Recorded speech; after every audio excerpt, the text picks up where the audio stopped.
Welcome back to the Emily Show. This week we are checking back in on a case that ran away with so much litigation that it took a while for me to even catch back up. And then the judge issued a sweeping and decisive hammer in the form of a motion for summary judgment order, throwing out the majority of the claims that had been brought by Blake Lively against Justin Baldoni, Wayfarer et al.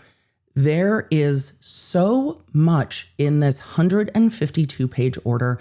Today, we are going to take a look at the ruling, what got yeeted, what got kept, what that means for trial, because this case looks like it's full speed ahead to trial. We have the witness list. We're going to take a look at that. It's really hard to kind of jump back into this case without covering this ruling and explaining what it means, what's going to happen, and then what it means for trial. What evidence comes in, what evidence might stay out, as the parties are just getting into the motions in limine. The docket now in the Lively Baldoni et al. Case is over 1,300 docketed items, and many of those are 50 plus pages and exhibits on exhibits and on exhibits. And now they're just starting to get into motions in limine and like their Daubert-Lanigan motions regarding experts. So there's a lot of litigation between now and trial next month. But before that, we need to even see what they're going to trial on, because the judge really did take this case and narrow it down to just 3 causes of action. And we're going to talk about exactly what did happen, what didn't happen, and what it all means. Because, oh boy, I have a lot of thoughts. So let's get into it. I'm legal analyst Emily D. Baker, yes, also a lawyer, and this is The Emily Show. I break down the pop culture, entertainment, and high-profile cases that we're all talking about. I know you want the facts, so let's get into it. For those of you that have not followed everything that's been going on in the Blake Lively case regarding the movie It Ends With Us, don't worry. The judge has a really great summary of like how we got here anyway, and I'm going to go over that summary. I am not going to go over every page of the 152 pages that the judge ordered. Why? Because it is so much. It is so much information. And it is a very nuanced ruling. I think the judge was just about as thorough as you could ever hope a judge would be. And this order gets really deeply into every aspect of the law, what causes of action can be brought, what can't. And we learned some things for the first time for me. But again, I've been behind on this docket because this docket has been picking up speed, rolling downhill as we get closer to trial. Emily, when does the It Ends With Us case go to trial? May. It goes to trial May 18th. The very last pretrial conference is April 28th, 2026.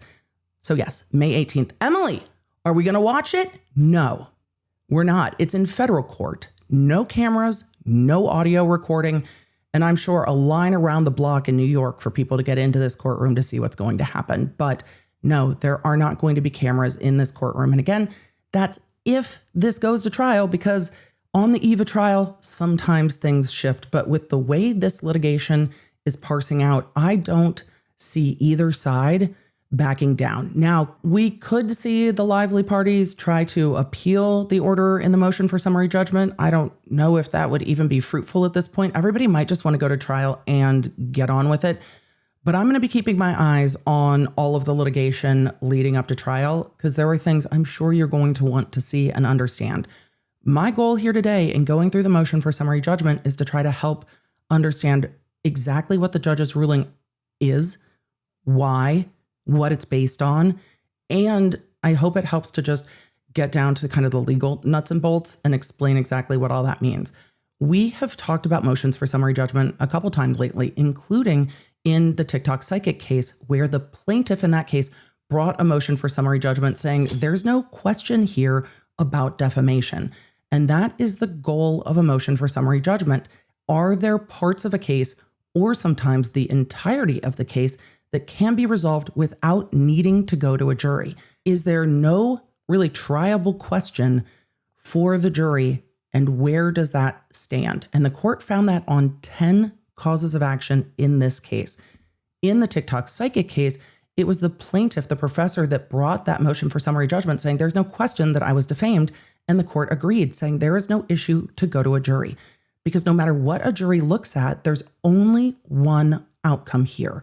So motion for summary judgment happens after discovery is closed, and the judge looks at voluminous discovery in this case, and of course, oral argument before coming up with a ruling like this one that navigates what's going on in the case, what causes of actions were brought, and what the evidence says about those causes of action. And so the judge is deciding things legally. Can this even go to a jury?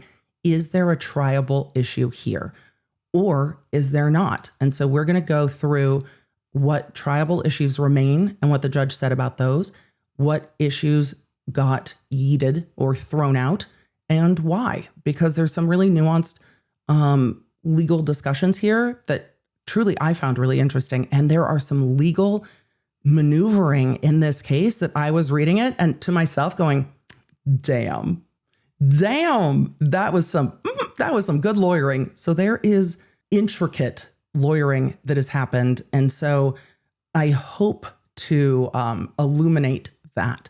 What this order does not decide is whose version of what happened is right or wrong. That's not what this order is for. If we are getting to a factual dispute of who is correct, that's for a jury. And that is what the court finds in the causes of action that are remaining. If we're trying to determine who's right, who's wrong, those questions need to go to the jury. But those aren't going to go to the jury on the majority of the causes of action. So we're going to take a look at the second amended complaint. Remember, complaint, first amended complaint, the FAC, second amended complaint, the SAC. And we're going to take a look at what causes of action there are. And the judge throws shade a couple times in this because the SAC is misnumbered. And the judge points it out more than once where the judge is just like, the causes of action are numbered improperly. It's like, right. It's so frustrating. So we're going to take a look at that. And then we're going to go from there.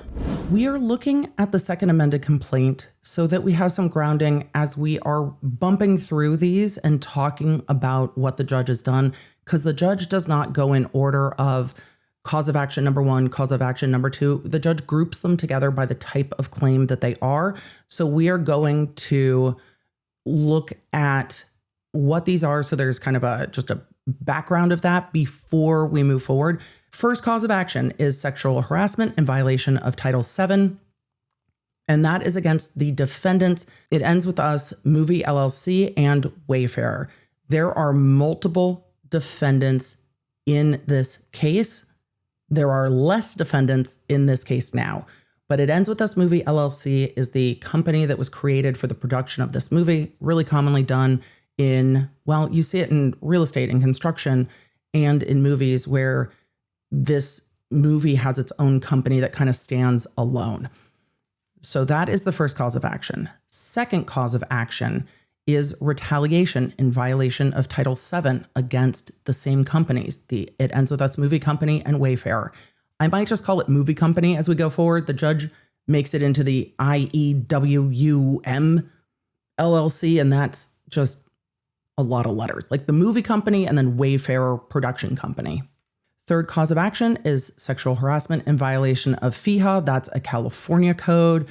The FEHA is just FEHA. It is a California specific statute that is the Fair Employment and Housing Act. Third cause of action, sexual harassment in violation of FEHA, is against the Movie Company, Wayfarer Production Company, Baldoni personally, and Jamie Heath personally. Fourth cause of action is retaliation in violation of FEHA against the Movie Company and the Wayfarer Company. Fifth cause of action is retaliation in violation of the California Labor Code against the Movie Company and the Production Company. Sixth cause of action is failure to investigate, prevent, or remedy harassment in violation of FEHA, that California code, against the Movie Company and the Production Company. The seventh cause of action, aiding and abetting harassment and retaliation in violation of FEHA against Nathan TAG, which is the PR company, Abel, Wallace, and Street Relations.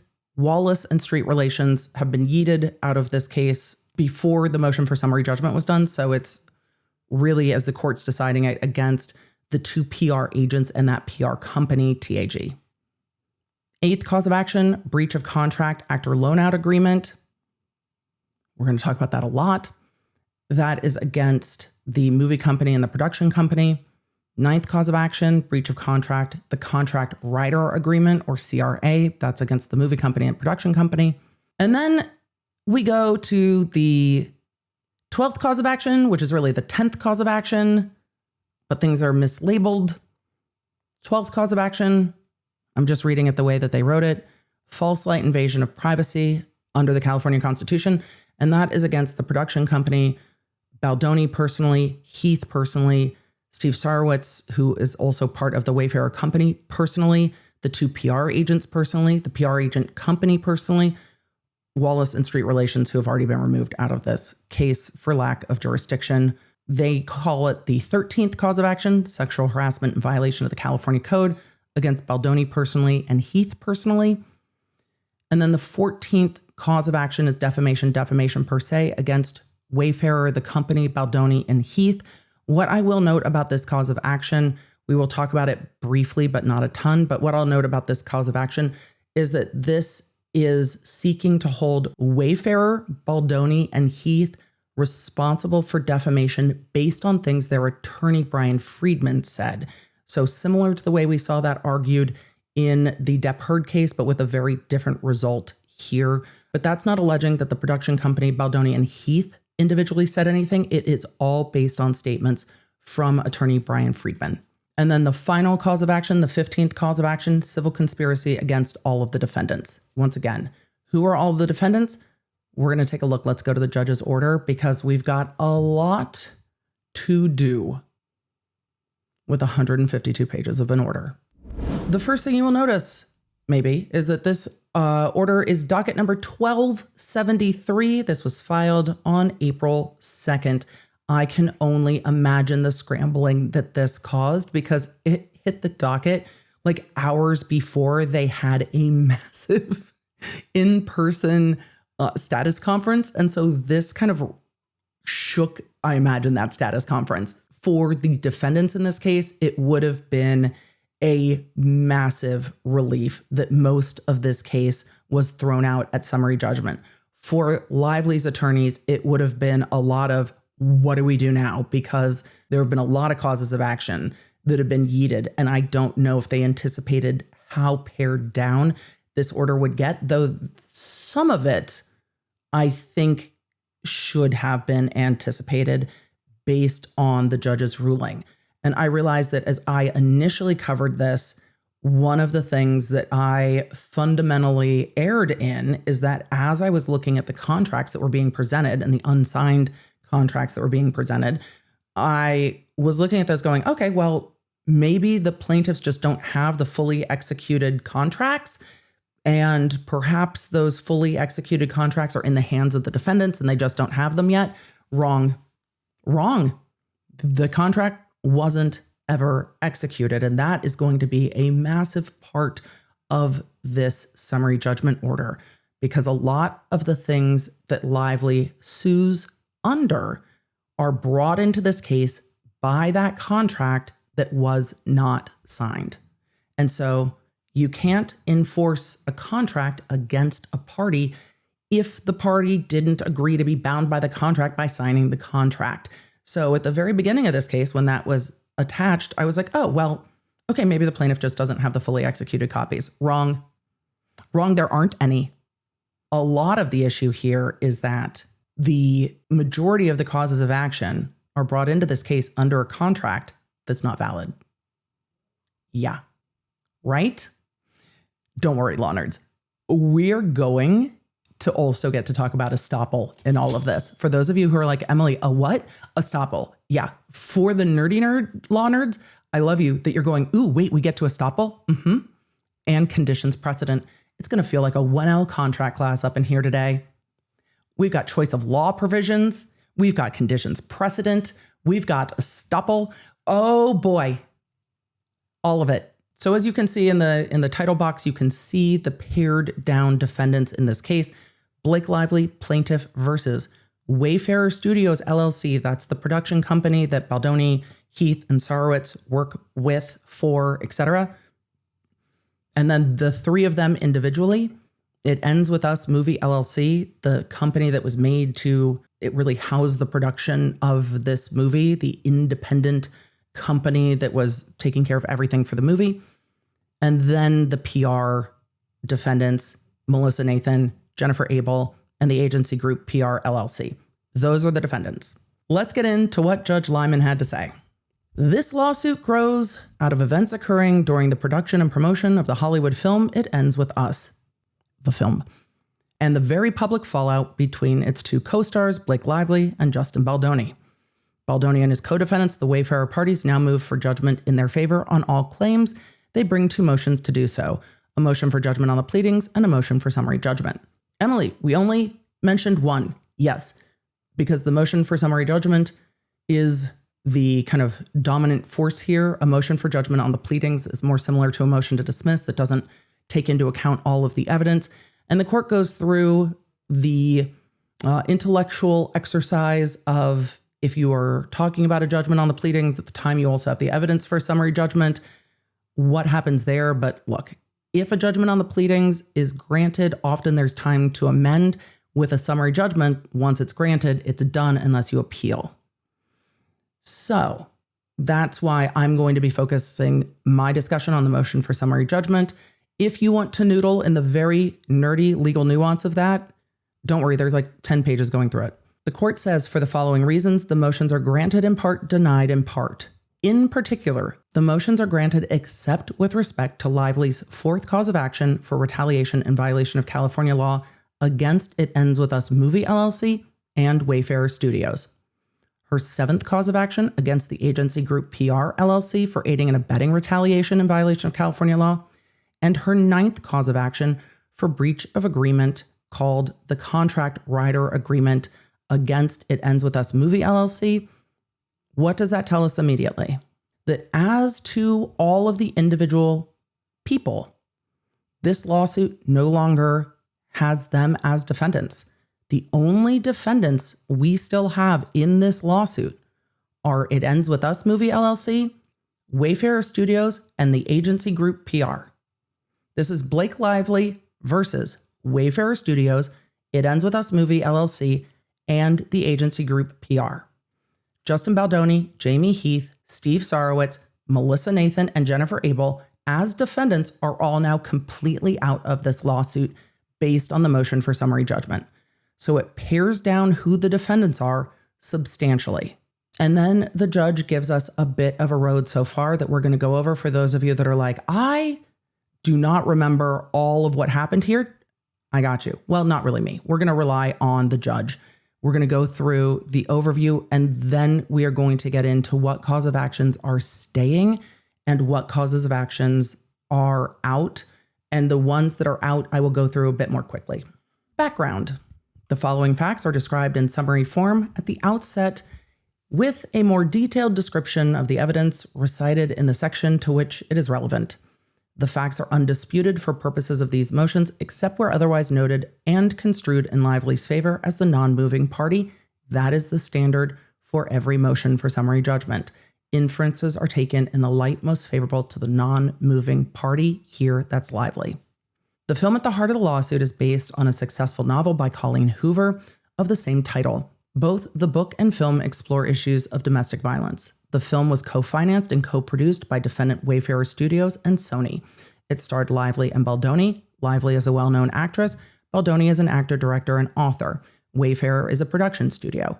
It aspires to create, and this is referencing Wayfarer, it aspires to create purpose-driven films intended to inspire connections and promote social change through authentic, impactful storytelling and fresh creative voices.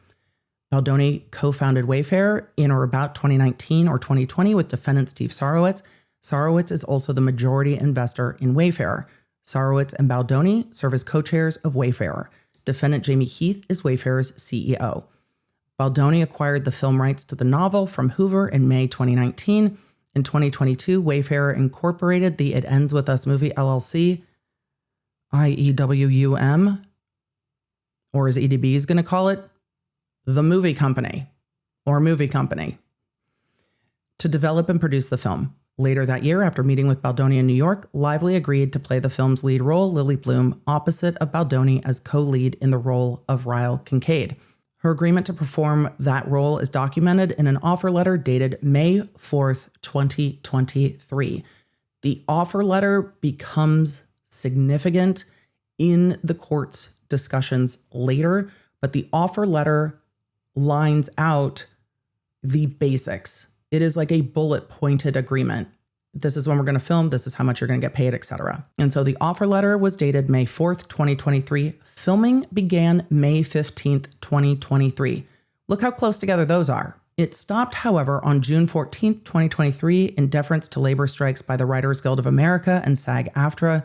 During the first phase of production, all filming took place on set in New Jersey. Emily, why does New Jersey matter? Well, when we read all those causes of action, they didn't say New Jersey, did they? A lot of those causes of action said under California law. How do we get to California law? Well, we'll get there. Or not. Oh, spoilers. Or not.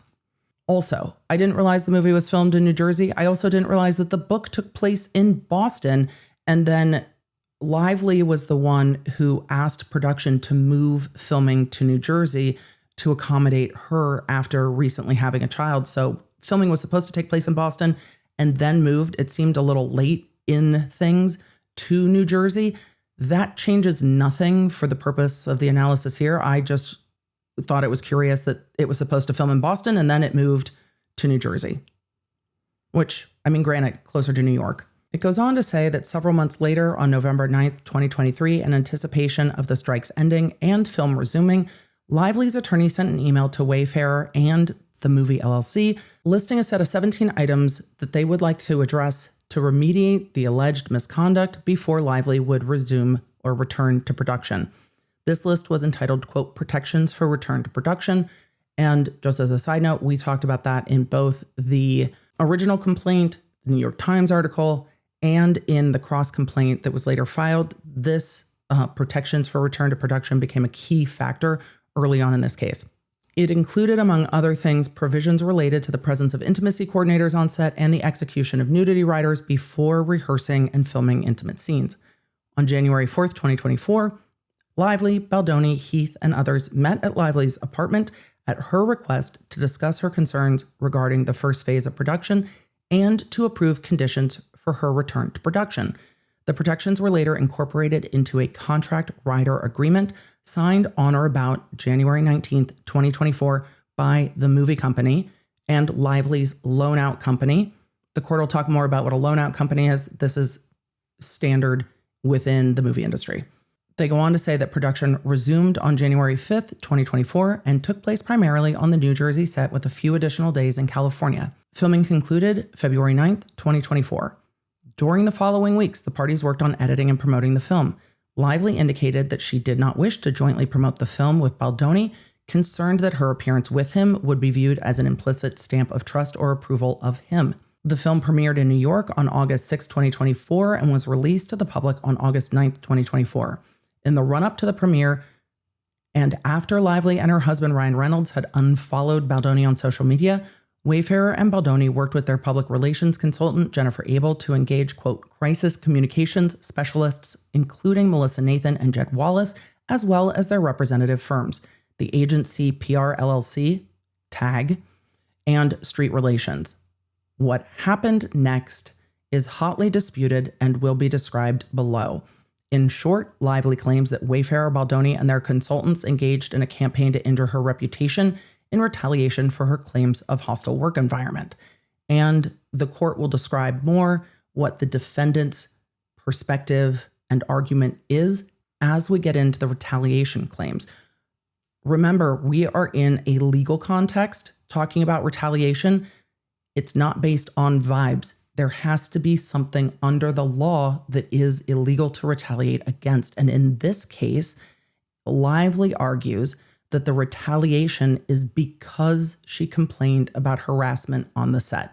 Getting into the beginning of the judge's discussion, after he discusses that he is going to really be focusing on the summary judgment motion, he gets into the contract claims and pulls those together, saying, quote, Lively brings contract claims against the movie company and the production company Wayfair for their purported breach of two agreements referred to as the Actor Loan-Out Agreement, the court calls it the ALA, and the Contract Rider Agreement, the CRA. Her eighth cause of action alleges a breach of the ALA, and her ninth cause of action alleges a breach of the CRA. Lively grounds her claims in two provisions of the agreement. Paragraph 7 of the ALA, which prohibits sexual harassment and retaliation, and paragraph 10 of the CRA, which prohibits retaliation against Lively for raising concerns about misconduct on the set of the film. The movie company and the production company respond principally that the agreements are non-binding and unenforceable.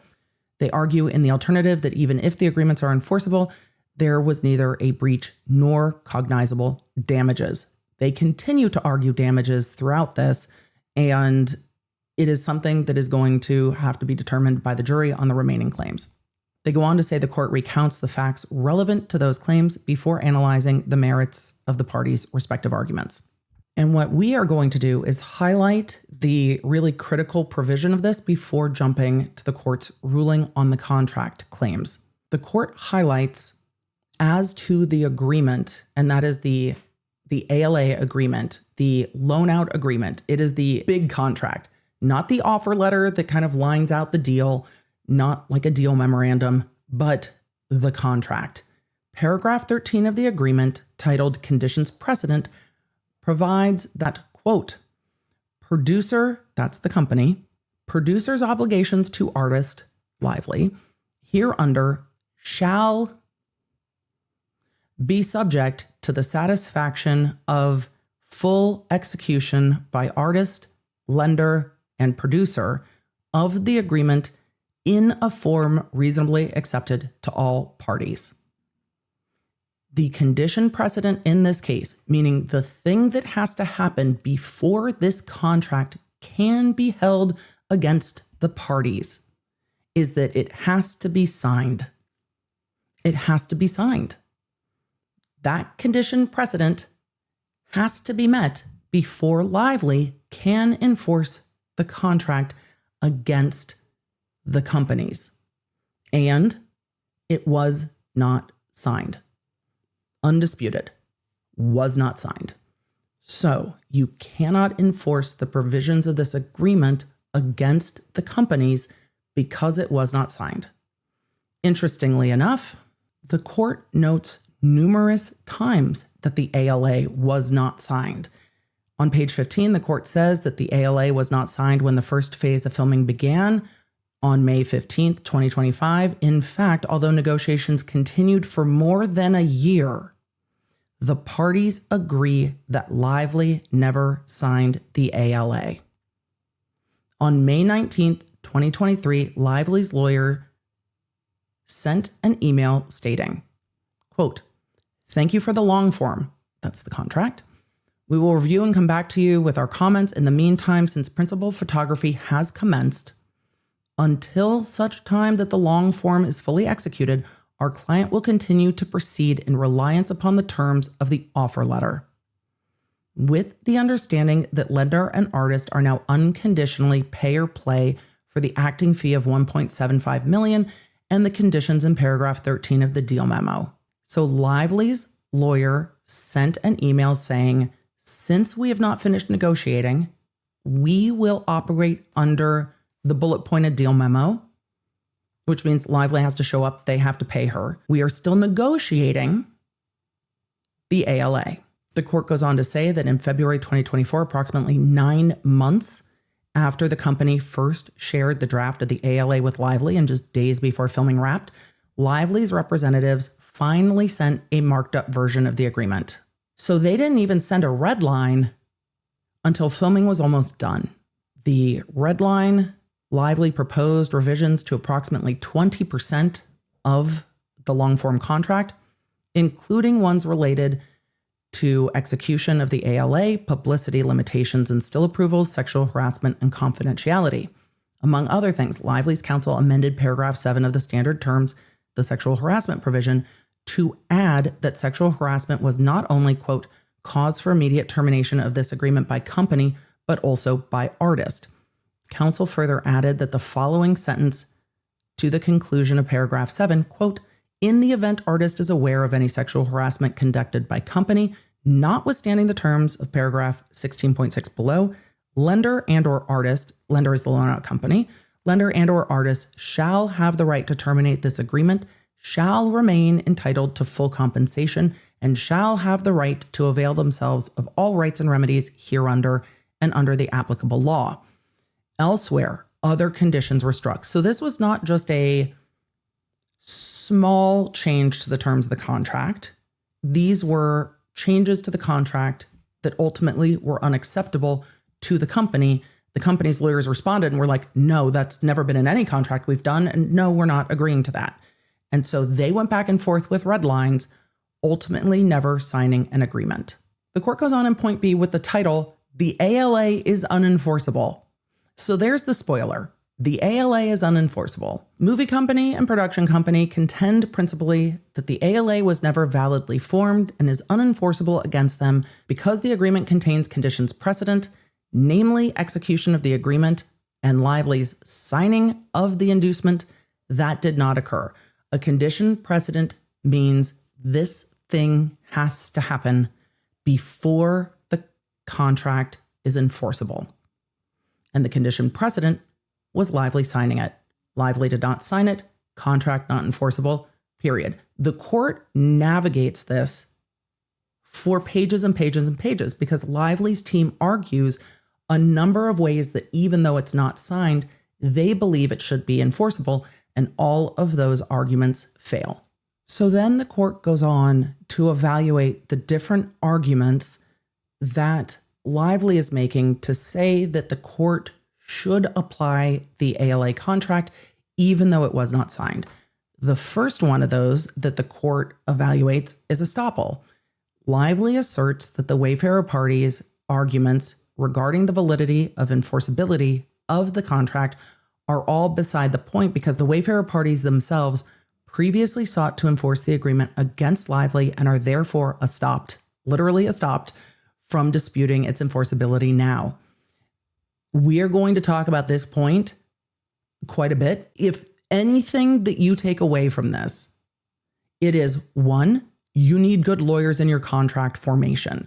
The contract formation is why we're where we're at the end of this motion for summary judgment. Because of the way the contract was created, because of the conditions precedent, that unsigned contract can't be leveraged against the company because the condition precedent wasn't met.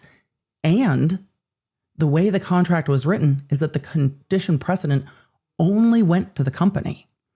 So if there were a situation where the company wanted to try to enforce it against Lively, theoretically, there's an opportunity for them to try to leverage the contract against Lively, even if it's not signed, because the condition precedent only states that the companies are not bound until Lively signs.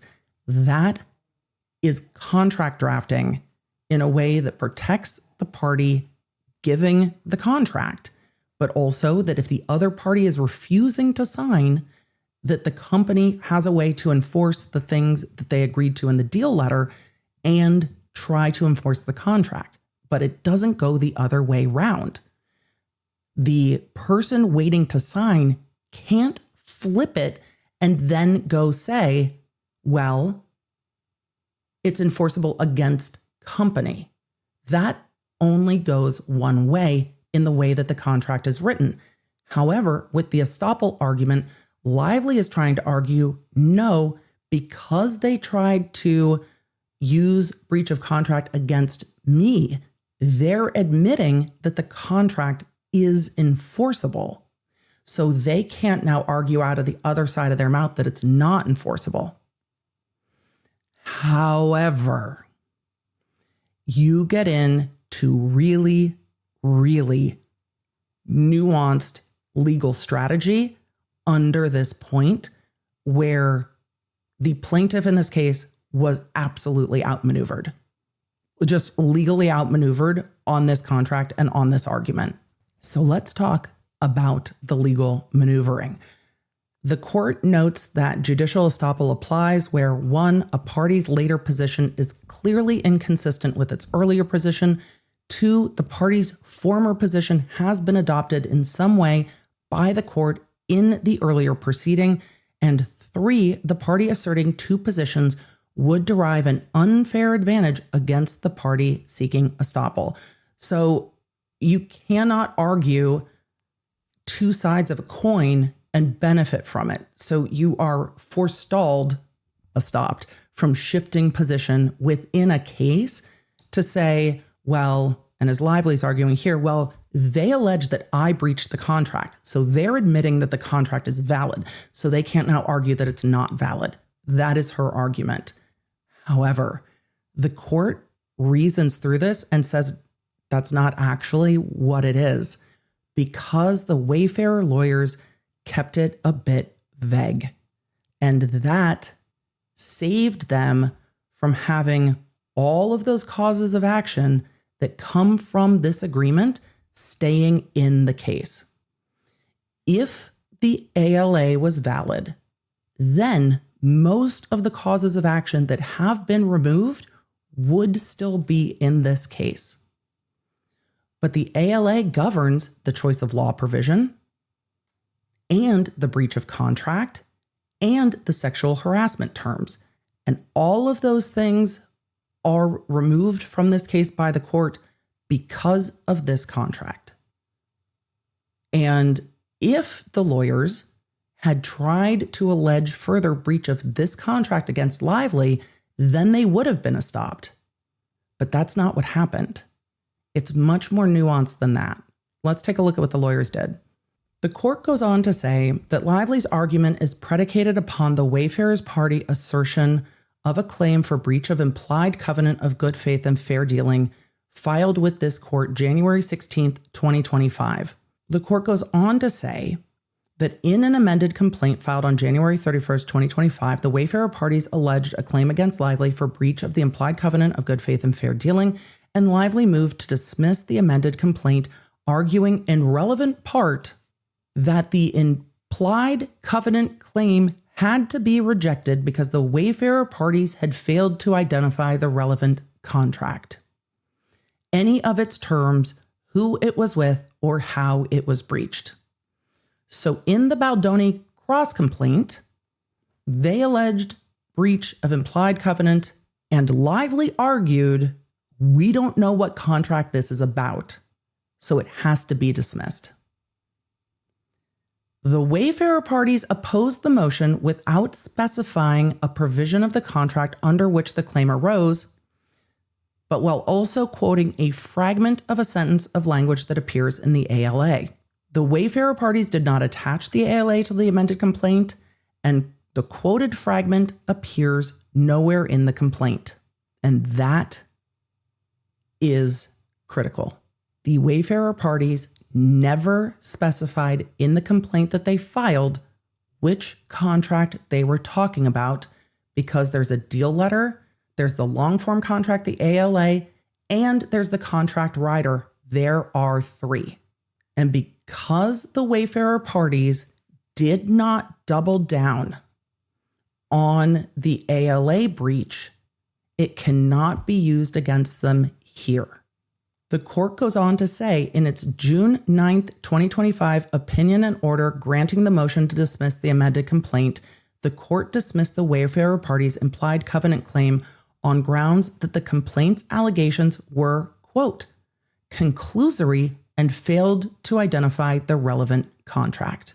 The court goes on to say Lively's estoppel argument is without merit because the Wayfarer parties did not previously assert that the ALA was enforceable, nor did the court adopt any such position. In dismissing the Wayfarer parties' amended complaint, the court concluded that they had provided insufficient information regarding the specific contract under which they were suing. It granted them leave to replead their contract claim. They could amend. It granted them leave to amend, and they chose not to. So when Baldoni's $400 million cross complaint was thoroughly dismissed, It was almost same day, I think, that his lawyer said, we don't intend to refile it. We're going to prove our case based on the facts of the case in court and defend ourselves against Lively's complaint. But this is part of it. They never refiled. They never asserted the ALA, and they let the cross complaint go because if they had pled it with more specificity, then they'd be stuck here. If they plead more specificity and say that she breached the ALA, then all these claims don't get dismissed. They relied on the fact that the ALA was not filed. They narrowly parsed their arguments and their claims so that they did not end up in a position where estoppel would be leveraged against them. And it was incredibly successful. Most of the claims that are gone in this case are gone because this contract is not binding. It is the single biggest factor here. And estoppel is one way that the Lively parties try to argue, hey, but they tried to say I breached it, so they agree it's enforceable. There are a few other ways the Lively lawyers try to do that, and every single one fails. Lively's attorneys go on to try to argue that the condition precedent was waived, that the signature didn't need to happen because the parties were acting under this agreement. And the court threw out that argument as well, saying, no, that condition precedent was critical to the formation, and it was clear that the parties were acting under the deal memo. The parties were using the deal memo while they continued to negotiate the ALA, and they continued to discuss that they could not come to an agreement. And so as the court is going through contract formation, he's like, there's nothing that the movie company or the production company did to waive their reliance on that condition precedent. So it could not be leveraged against them. So ultimately, and I've said it multiple times, but it touches almost every part of this lawsuit. Ultimately, the court finds that the long form contract, which is where the choice of law provision lives, which we're going to talk about more with other claims, but the ALA not being signed is critical to a lot of the claims because it's where the California choice of law provision comes in. And some of the claims here are thrown out because they are not being evaluated under California law, because there is no enforceable choice of law provision, because that contract's not enforceable because it was never signed.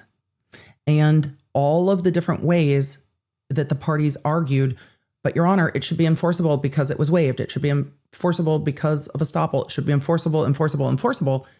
The court said no to every single one of them. It is the single thing that really pulls this lawsuit apart and leaves it with just 3 causes of action. The court goes on to say that the CRA is enforceable. And the CRA is the contract rider agreement. And yes, the rider can be enforceable because it's signed by everybody before they return to work. The rider is enforceable even though the long form contract was not signed. And this contract is part of the remaining causes of action. And the court does a full deep dive into how the contract rider was formed. And this is after they had that meeting at Lively's apartment, after they talked about whether or not Lively would return to filming. And the judge goes into a very deep conversation about consideration, and that there was consideration for this contract because at the time, the court argues that filming had paused. Under the only enforceable agreement, Lively had agreed to film for 6 consecutive weeks, but because of the strike, there was not a contract that could be enforced saying that she went back to work because the 6 weeks time block had expired. And at that time, the Wayfarer parties did not say, we're going to try to enforce the ALA against you, even though you haven't signed it. They did not do that, and therefore it can't be used against them now. But it was not guaranteed that Lively had to resume filming of the movie because the terms that they had agreed on in the deal sheet had expired. The time period for her to film was already done, and there was no exception in there, like there would have been in a long form contract, for things like a strike or a natural disaster or anything like that. So Lively was holding quite a few cards when filming was set to resume, because under the deal they were working on, she didn't have to go back to set. She ultimately did after the CRA was signed. And so the CRA, the court finds, is formed, is valid, and that there was consideration here.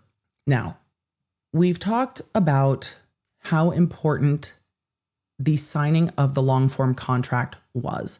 The signing of the long-form contract is what brought California law into this federal lawsuit that is filed in New York. However, when the judge goes to evaluate other causes of action, one, there is no choice of law provision that's enforceable. So then the court defaults to where did these actions take place? And the answer to that is during filming in New Jersey. So if there is no choice of law provision that says California law governs everything that happens here, then you have to evaluate if the other ways that California law and Title VII are being used apply. First, did it happen in California? No. New Jersey.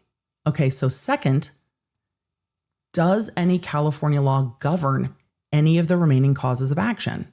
And if it doesn't, does federal law govern any of the causes of action? And that's what the court turns to next. Does federal law govern the remaining causes of action? Well, Law Nerd, it is that time of year where I am looking at my closet going, do I have anything to wear to all of the parent things that I need to do with a senior in high school? And maybe that's on your mind too. Or maybe it's weddings, things at work, graduations. If shopping is stressful for you, like it is for me, I really rather do it from home. And that's where today's sponsor, DailyLook, comes into play. With DailyLook, you can try on up to 12 premium pieces per box in the comfort of your own home, saving you time and effort. A stylist picks things out for you and just sends them to your door. Plus, you can set what kind of style you need, whether it's an event or just wanting to feel more put together every day. I have really enjoyed my DailyLook boxes, and if a size isn't quite right or I want to swap something out, it's really easy to do that. With DailyLook, shipping is free both ways, so you're not stressed about exchanging something that you could improve on. And I absolutely love that they got my vibe with like a fun shirt. I love a fun sleeve that feels good and just looks put together, but also that I can wash in my washing machine. Plus, DailyLook is size inclusive. They have sizes from extra small to 3X and 0 to 24. It's time to get your own personal stylist with DailyLook. Head to dailylook.com and take your style quiz and use code LAWNERD for 50% off your first order. That's right, that's dailylook.com for 50% off, and make sure you use code LAWNERD. And then they'll also know I sent you. So head to dailylook.com and use code LAWNERD. Now, let's get back to today's episode. And that's where the court looks at Lively's employment status. Lively's first and second causes of action allege harassment and retaliation in violation of Title VII of the Civil Rights Act of 1964. Her fifth cause of action alleges retaliation in violation of the California Labor Code. The Wayfarer parties continue to raise the threshold issue of whether the laws cover Lively in the first place. And the answer is that they don't. The laws the court has just cited cover employees in an employee-employer relationship. Lively is not an employee of Wayfarer or of the Movie LLC. Wayfarer and the Movie LLC contracted with her company, Blake LLC, and then her company, she is an employee of, and her company making that contract loans actor Blake out to the companies that they contracted with. And when they take a look at the evaluation of Lively being a contractor, they go through the amount of control that Lively had over her work environment here. And the amount of control they found was significant. This is not a case where somebody's like, oh, well, we're just calling them a contractor and they're not really a contractor, they're a de facto employee. That's not the case here, given the significant amount of control and determination that Lively had on her contract. This is not the same as a company being like, I mean, we just don't want to pay like payroll taxes. That's not what happens here. However, the court evaluated that too and said she was paid as an independent contractor. Taxes weren't kept out. She wasn't paid directly. Her company was paid. These are two companies that are contracting with one another for services. She is not an employee. And because she's not an employee, these laws do not cover her. And the court says in a footnote that although the FEHA, that's California's, generally protects only employees and applicants, the provision prohibiting sexual harassment is broader to include not only employees, but also persons providing services pursuant to a contract. So under California law, an independent contractor could be protected based on the provisions of the law, because anyone providing services pursuant to a contract would be covered. However, under California law, it's going to govern things that happen in California. It does not govern things that happened on set in New Jersey. So under federal law, not an employee. Under California law, could be covered, but the action has to happen in California. So you would need to sue under law in New Jersey, which was not done here. And I don't know if New Jersey has a similar provision the way that California does under their law, but it would need to be under New Jersey, not under California, not under New York. So when Lively was bringing this lawsuit, it seems that the attorneys were relying on the court either finding that the choice of law provision governs under the contract, because then this is not as much of an issue, or that the federal statute would apply. And those two things did not happen, which gets rid of all of those causes of action. And the court says it fairly succinctly. Lively's sexual harassment and retaliation claims under those provisions can therefore proceed only if she was an employee rather than an independent contractor. Interestingly enough, we talked about the court really focusing in on how much control an independent contractor has versus whether they're an employee. One of the things this court relies on quite a bit is the letter to the Producers Guild of America that we saw brought up way a long time ago in the discussion of the first two complaints, the Lively complaint and the Baldoni complaint. But here, that Producers Guild letter is one of the things the court relies on, showing how much control Lively had in this film. It wasn't just a designation. It was factual. And the court says there is no genuine dispute that Lively had extensive involvement in and control over many of the decisions related to the film and her role.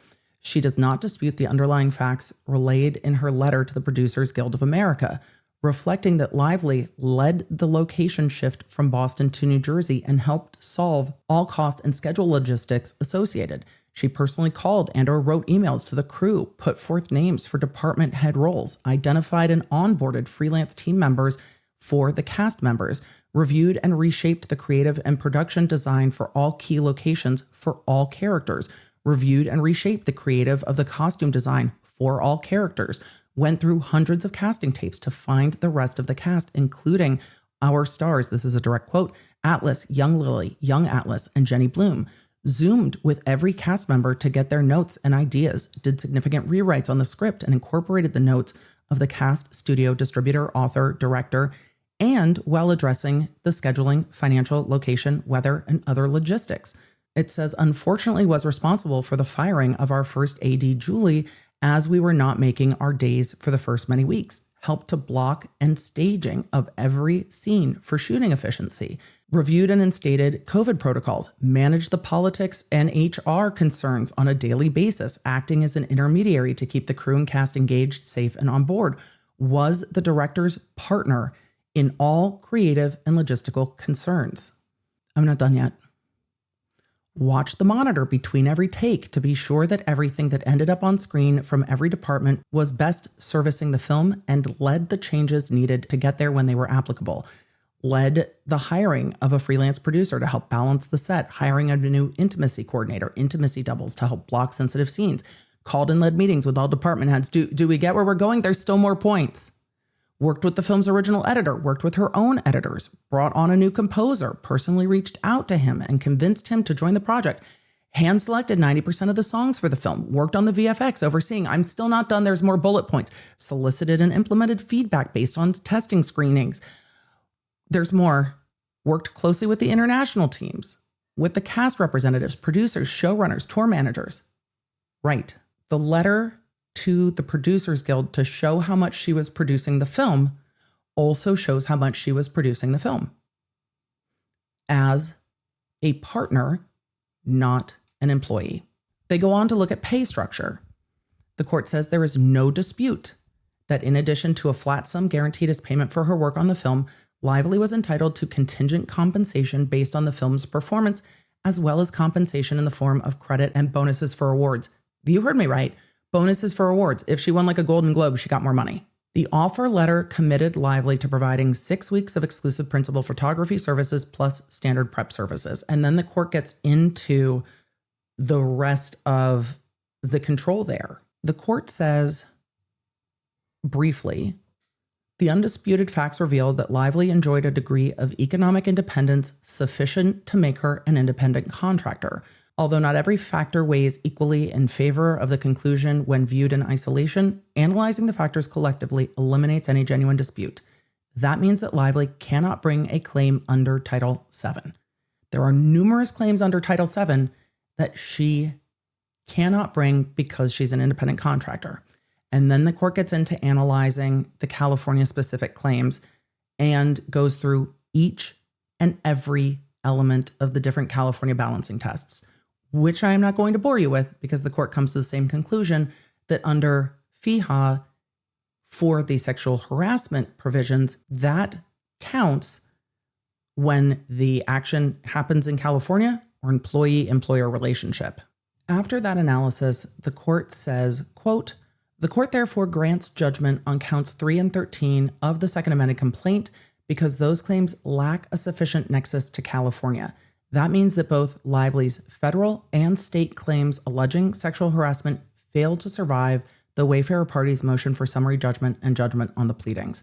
So when they are looking at the different ways the sexual harassment claims are brought, the court indicates that 1, because independent contractor, some of those claims fail, and 2, because the actions alleged happened on set in New Jersey, not in California, those claims fail. The court then turns to the retaliation claims. The court says that Lively's retaliation claims against the movie company and the production company under California Labor Code Section 1102.5 and against the company, Wayfarer, the PR companies, and the PR agents under FEHA do not suffer similar deficiencies. So the court is saying that the problems that the sexual harassment claims had because of location and because of the way this suit was pled, again, this is narrowed down because of how the lawsuit was brought. Lively's team tried to enforce the choice of law provisions under an unsigned contract, and the court said you can't enforce that against the parties. It's not a valid contract. So then they try to say, no, but California law can govern some of this generally. No, it doesn't. These actions happened in New Jersey, and the court noted Lively lives in New York. So you cannot avail yourself of the California laws to cover a non-California resident for things that didn't happen in California. Then the court goes on to the retaliation claims. The retaliation claims are different and they are treated differently. The court says that the retaliation claims involve Lively's allegation that the defendants subjected her to an adverse employment action by launching a coordinated campaign to cast her in a false light during the publicity and promotion of the film, to discredit her in the event that she should publicly disclose her concerns about harassment and other unlawful conduct, to irreparably damage her career and future earning capabilities in direct retaliation for her participation in protected activity. Emily, that's a lot of legal words. Yes. The allegation is essentially that a social media smear campaign happened after Lively complained about what was happening on set, based on bringing the contract writer, that all hands meeting, saying these are the things I'm upset with about on set, and arguing that the way that she was gone after by these parties is because she brought up that protected activity, which was speaking out about harassment that she experienced on set. And because the law under which she is suing is different than it is to the sexual harassment claims, those causes of actions don't all get pulled out. So what still goes forward is the retaliation claims, not the sexual harassment claims. However, some of that information is still going to be coming before the jury because you can't have a retaliation claim if you don't have protected activity. Complaining about what was going on set is protected activity. So it's not a determination about whether what happened on set was sexual harassment. The determination is a bit more nuanced than that. It's, did Lively perceive it to be sexual harassment, report that, and is that protected activity? Reporting perceived harassment, is that protected activity? And if that's protected activity, were the actions taken next because of and in retaliation for reporting that activity? The retaliation claims are a bit more nuanced, but they are also based more on perception and not determining whether or not harassment happened. I know it's a lot, but it is in fact that nuanced. And the court goes on to say that Lively alleges that in August 2024, Wayfarer retained California residents, the PR company, and the PR agents to, quote, get ahead of Lively's grievances by planting false narratives portraying her as a, quote, bully and a, quote, mean girl. The court goes on to say that Lively alleges that Baldoni and Heath, California residents, then, quote, directed the execution of this alleged retaliatory smear campaign over the weeks and months that followed on behalf of themselves and the companies, also California residents. Lively further alleges that the Wayfarer parties launched a second wave of retaliation executed through their California-based attorney, Friedman, who made alleged defamatory public statements and then filed an allegedly retaliatory countersuit from California. That part's not going to fly. So let's talk about where this is different than what we were just talking about. The court goes on to say whether these acts occurred and whether they amount to retaliation are not issues that the court must consider in connection with the issue of extraterritoriality. Where did they happen? The only issue now is whether the core of the alleged wrongdoing possessed a sufficient nexus to California. It did. So the judge is not determining whether the alleged retaliation happened, whether the alleged retaliation is retaliation. The court is evaluating if there is something for the jury to determine and if these claims can survive because there's sufficient nexus to California. And these claims, the actions are happening from parties in California and parties that live in California. And so it pulls the retaliation claims into a different footing than the sexual harassment claims, where all of the action alleged in those claims happened on set in New Jersey. That's where the big distinction is based on where the actions happened. So here's what the court says more broadly when making their ruling about the retaliation claims. Quote, the complex issue of retaliation involves a factual inquiry into the employer's motive and intent.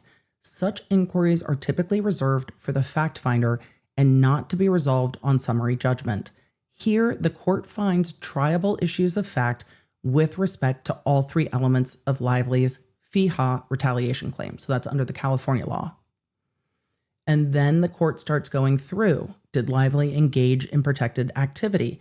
And the court finds that there is a triable issue there where some jurors could find that Lively complained to the companies about harassment on set. The court says that the parties appear to agree that Lively engaged in at least some protected activity. Most notably on November 9th, 2023, in anticipation of returning to set after the conclusion of the strike, Lively's attorneys sent Wayfarer's in-house counsel an email with the protections for the return to production, that 17-point memo. It goes on to say that, for example, the letter stated, among other things, that an intimacy coordinator had to be on set whenever Lively was present, that there would be no spontaneous improvising of any scenes involving physical touching, simulated sex, or nudity, that physical touching and or comments about Lively's appearance had to be made only in connection with her character and scene work, not about her personally. The protections letter further provided, quote, there shall be no retaliation of any kind against Lively for raising concerns about the conduct described in this letter or for these requirements. Any changes in attitude, sarcasm, marginalization, or other negative behavior, either on set or otherwise, including during publicity or promotional work, as a result of these requests is retaliatory and unacceptable and will be met with immediate action. The court goes on to say, and it required an all-hands meeting before returning to production to confirm and approve a plan for implementation of the above. So the parties agreed about the CRA. The CRA was signed, and the CRA contains a no retaliation clause in it. And that was signed and agreed upon before the return to work. The court goes on to say that a reasonable jury could conclude that Lively opposed practices that she subjectively believed constituted sexual harassment by complaining about inappropriate behavior in the protections letter and during the all-hands meeting. Note what the court said there. What she subjectively believed constituted sexual harassment. That is not determining what happened and how to categorize what happened. It's determining what she says that she believed happened and if she reported it. That's the underlying finding there as we're talking about retaliation. The court goes on to say that the Wayfarer parties have not specifically contested Lively's subjective belief that she was discriminated against, and there is sufficient evidence suggesting that she felt she had been. And this is where, looking at retaliation, the protected activity is not a determination of, well, I don't think this is that, and I don't think that that happens, and I don't think that that's reasonable. It's what did she think? And did she report it? And was there a change afterwards? That's what the court is navigating through. Not saying that someone's right and someone's wrong, saying that a jury could find this. And remember, the court is taking all of the evidence in the light most favorable to Lively to determine this motion, because that is the legal standard that applies here. The court goes on to say that during the first week of filming, she, Lively, complained privately to a friend that, quote, it's like HR nuts today, the both of them. I wasn't expecting that turn. I mean, it's been present, but today I came home and cried. They're just being creeps. Like, keep your hormones to yourselves. This is not mine. I don't want it. I don't want you gaze or words or tongue or videos of your naked wife. Yeah, it's shocking. It goes on to say that Lively also privately indicated that she was dreading returning to production because of her experience during the first phase of filming. That Baldoni made statements suggesting that he understood Lively made her complaints in good faith. He stated, quote, I just know her personality, and this is the kind of person that genuinely believes she's right and that all of this is unjust. To which Nathan responded, quote, she fully does. I know it. Along similar lines, Baldoni told friends, it's hard to feel so much of what they believe about me is false because they are so convinced that it's real. We're told this was the worst experience of her life. And this is where the claims going forward on retaliation are going to bump up against what Baldoni perceives as happening and what Lively perceives as happening. But the retaliation claims hinge on whether she said something and then whether something changed. The court goes on to say, to be sure, the Wayfarer parties have suggested that Lively used her experience on set as a cudgel for control over the film. Heath stating that, quote, she continues to hold a threat over our heads, and every time we try to hold the line, she uses that threat either directly or indirectly to get us to fold. And then citing that Baldoni stating that productions were, quote, sent in an effort to gain power over him personally and in the studio. So the jury is going to have to wrestle with whether this was a genuine belief or whether this was a ploy. But that's not what the court has to determine to find a triable issue. And the court says that. But a reasonable jury could find that Lively also genuinely experienced what happened on set as discriminatory. The two are not mutually exclusive. There is at least a triable issue with respect to whether Lively sincerely experienced what happened on set as sexually harassing. And so then the court gets into other factors going to the retaliation claims that are allowed to proceed. And we're going to take a look at a few of those. What the court is evaluating next is each of the kind of incidents broken down that we saw in the original complaint, that we saw in the cross complaint, and that we've seen some play out in social media. The court is looking for an objective basis to see if the behavior could objectively, not subjectively, like not Lively believed it, but could a juror find that there is an objective basis that the harassment created a hostile work environment. So as the court's working through retaliation and retaliation for reporting based on protective activity, the court looked at the subjective basis, and then the court is looking at the objective basis. And in this context, the court evaluates a variety of things that happened on set and said some of these things happening on set, there is not an objective basis here. Some of this is on a movie set, you have to be able to talk about the scenes you're going to film. On a movie set, you have to be able to act in a scene that is somewhat intimate and act through that scene without fear that everything that happens in that scene will then be complained of to be harassing down the road. So the court goes through, is there any objective basis to find that there was a hostile work environment created? And the court said to some of the incidents, no, I don't think that these are going to meet an objective basis standards. But the court says to some of the other instances, when you look at them taken together, yes, there is room to find that in the light most favorable, there's an objective basis here. So when talking about did the court weigh these instances that are complained of by Lively and find that some of them just didn't happen, I don't think that's an accurate representation of what the court is evaluating. But the court is evaluating not that they didn't happen, but whether or not that incident objectively would create a hostile work environment when taking a look at it. Does that make sense? Hopefully it does. So we've split between subjective and now objective. And I'm going to go through just one or two of those to show you the way that the court is reasoning through this. In evaluating that, the court says that the relevant conduct must be discriminatory. Quote, a hostile work environment is not one that is bad for all living things in a matter that happens to involve characteristics of the protected class. Rather, it is one that is discriminatorily hostile to an employee based on his or her membership in a protected class, and that is quoting case law. The court says, in other words, a hostile work environment must have occurred because the plaintiff's protected characteristic. The court says here, Lively has identified a series of acts that she claims created a hostile work environment based on her gender, beginning with her work on the film and continuing throughout the conclusion of the first phase of filming. Several of the incidents either would not support such a hostile work environment claim or would do so at most only minimally or in context. Other incidents come closer to stating a claim.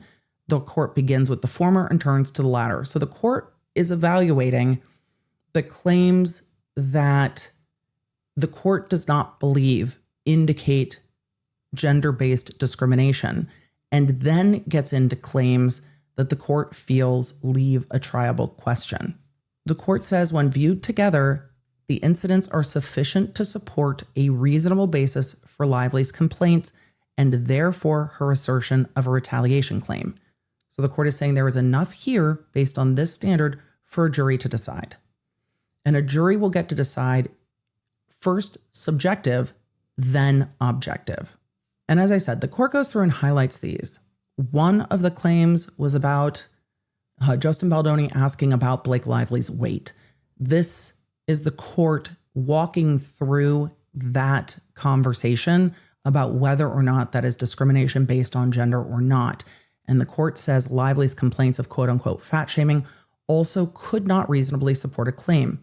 Shortly before work on the film began, Lively gave birth to a child. She expressed to Baldoni that she, quote, wanted to be in her best shape for filming. On or about April 23rd, 2023, before principal photography began, Baldoni asked a personal trainer he had consulted with and who was working separately with Lively if the trainer knew what Lively would weigh when filming began. Baldoni's question then found its way back to Lively, who felt, quote, disturbed and unsettled that Baldoni was soliciting information about her weight. On another occasion, Baldoni introduced Lively to a specialist in probiotics, who Lively subsequently discovered also specialized in weight loss.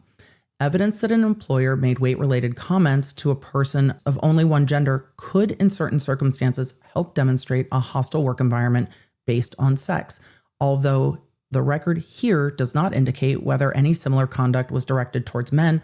Regardless, the court says, the conduct cannot reasonably be viewed as expressing hostility to Lively as a woman or to women in general. The physical appearance of the protagonist was part of the product that the producers were intending to offer the audience. Does this narrow down based on the type of work environment it is here? The physical appearance of the protagonist was part of the product that producers were intending to offer the audience. Lively herself recognized that achieving, quote, a certain aesthetic was, quote, part of the job that we both excitedly signed up for. She asked Baldoni if they could do, quote, the body scenes at the end of schedule so she would have sufficient time to work out. She wrote to her agent privately that she was working out twice a day, 4 hours a day, in order to lose weight and set the movie up for success, as the, quote, sexiness in this film and marketing, I'm sure, is critical to its success. It goes on to say she also told Baldoni, quote, my husband and I both look at certain roles as athletic events, and this is one of them, and that's great. Given these statements, Baldoni's actions, even if they could be viewed as gently pushing Lively to lose weight, which is not necessarily supported by the evidence, could not fairly be described as discrimination because of Lively's gender. The court goes on to talk about a scene where the parties were slow dancing together, saying that early in the production phase, Lively and Baldoni filmed a scene in which their characters danced together.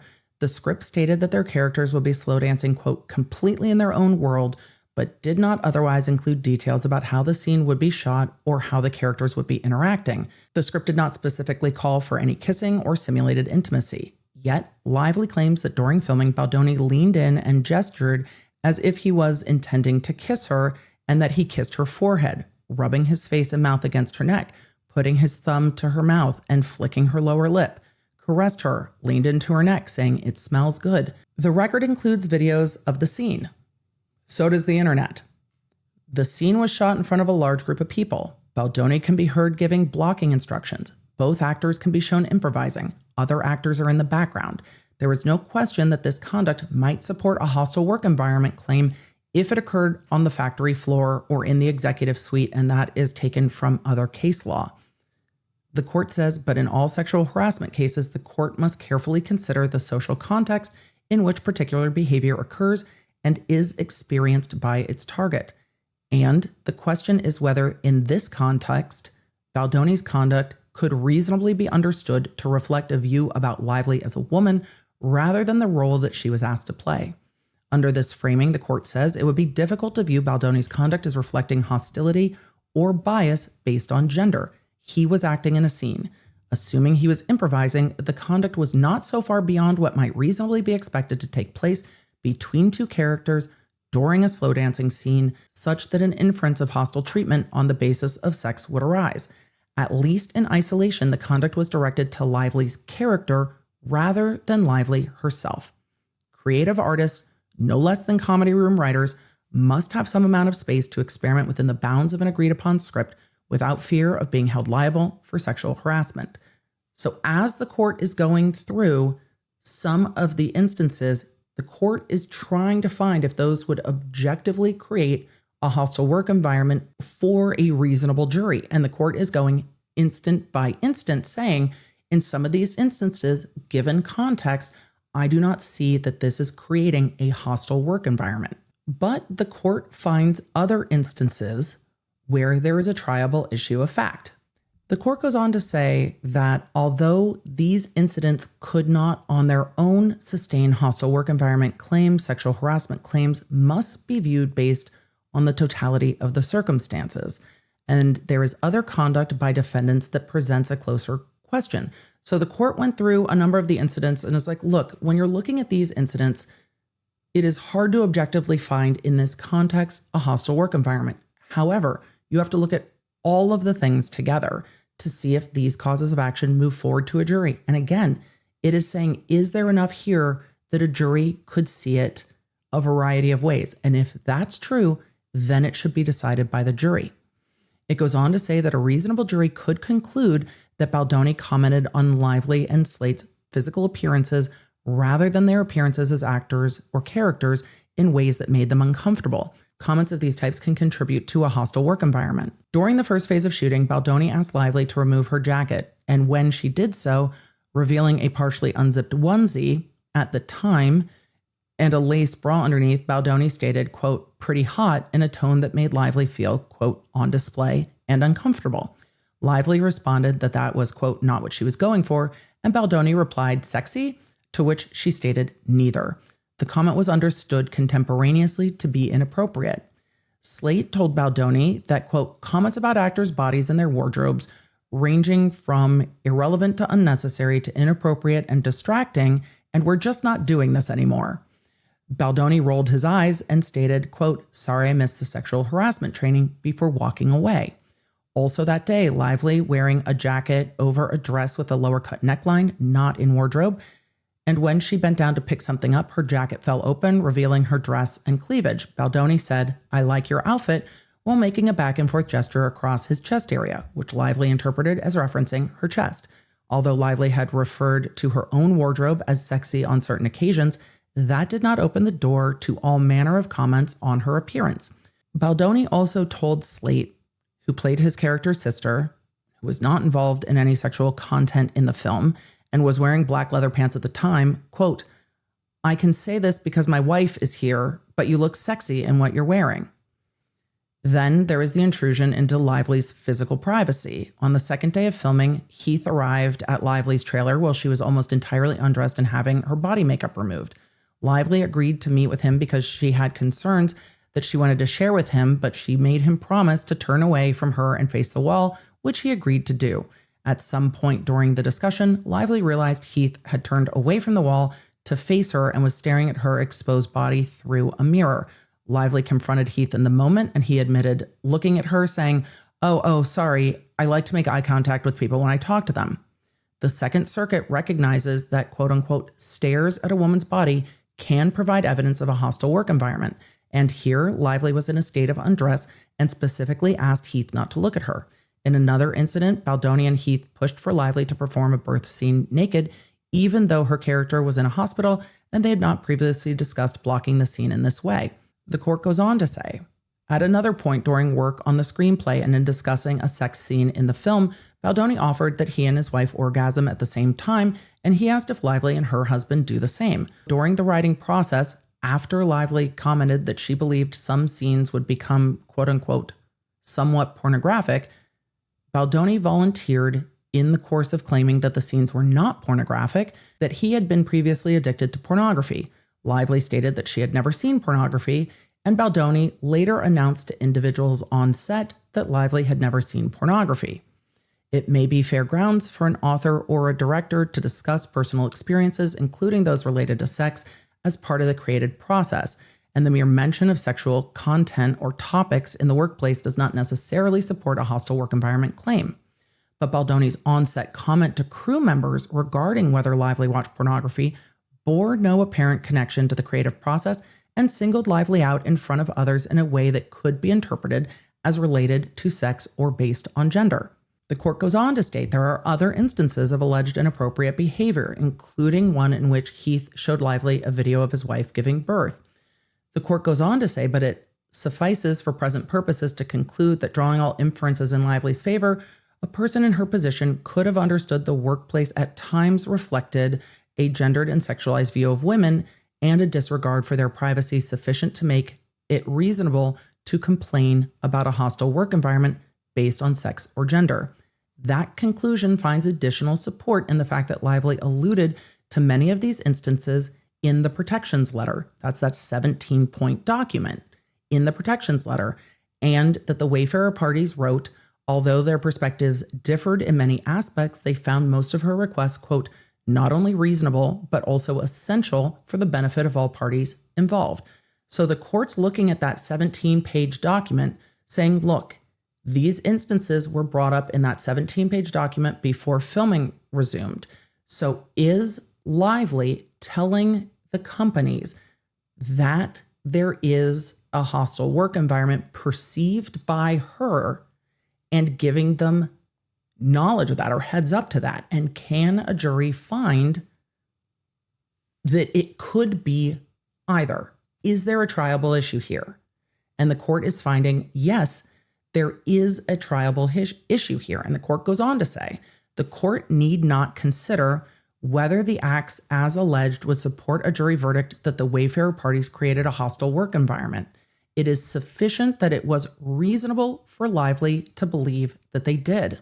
The court goes on to quote case law saying, even if a plaintiff's beliefs regarding sexual harassment are legally mistaken under FEHA, a retaliation claim might be sustained where the nature of the complaint reasonably falls within the statute's general purview, meaning it is based on perception in part, not a determination of whether or not these things in fact created a hostile work environment, in fact were harassing. It's whether they were perceived as harassing and reported as such. But that's a triable issue for a jury. The court said a jury could also find that the Wayfarer parties understood that Lively thought they had behaved in a discriminatory manner, and goes back to that 17-point document. So once the court gets through that exploration, then it comes to the question of there are also triable issues with respect to whether the Wayfarer parties took any adverse employment action against Lively. The main way in which Lively believes the Wayfarer parties retaliated against her is by concocting and executing a multi-tiered social manipulation plan to destroy her reputation. That allegation represents the crux of her case, so the court outlines it here in some detail. And then the court goes through what Lively is alleging happened on social media and what emails, text messages, and other things show. So here, the retaliation is what happened on social media and whether or not that action was taken because Lively complained about harassment on set. And if a jury could find that that's possible, or if a jury could find that no, and this is what the argument is from the Wayfarer parties, no, the Wayfarer parties were defensive because of things Lively was doing. And so the Wayfarer parties needed a PR social media strategy because of what Lively was doing. It's not because she reported things. It's because of what she was doing in the media, and they needed to protect their own reputations, which is valid. But if either of those two things can be found by a jury, then it needs to be found by a jury. Could a jury find that the Wayfarer parties were defending themselves? Or could a jury find that the Wayfarer parties went on the offensive and went beyond just responding to claims and took it further? And because the court says a jury could find either of those two things, that's why this claim goes forward. In part, the court says that on July 31st, 2024, Abel from PR texted Heath and another individual, quote, confidentially, she was, quote, out to dinner with a friend of 12 plus years who writes for People Magazine, Fox News, In Touch, Us Weekly, and she is fully briefed on the situation and is armed and ready to take this story of Blake weaponizing feminism to any of her outlets the minute we give her the green light. She hates Blake, has heard this story before, and will do anything for us. Just FYI, smiley face.